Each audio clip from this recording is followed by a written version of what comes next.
A preliminary injunction blocking Costa Mesa from laying off hundreds of employees was granted Tuesday by a Superior Court judge.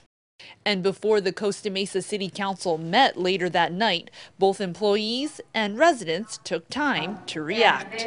The city will not be able to lay off our employees who receive layoff notices in order to outsource their jobs to the private sector.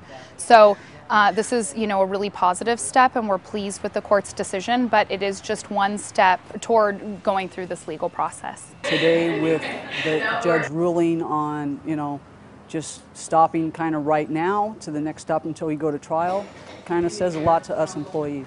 We would rather have sat down at the table and negotiated this like we have for the last 30 years instead of having to come to this point. But it's a good feeling to know that a judge validates what we've been arguing all along. Everybody's talking about what they did was fire, aim, ready, as opposed to, really doing their homework first.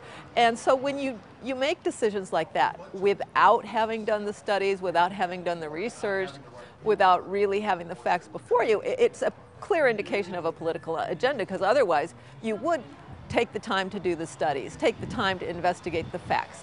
And these guys just apparently don't want to know the facts.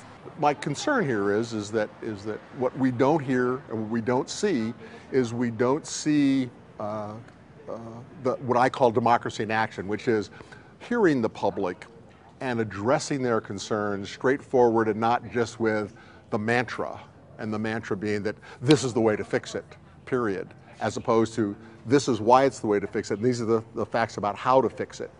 I agree, we need to have, we're in tough times financially, we're getting better. As things are moving, you have to be flexible also to be able to move with it.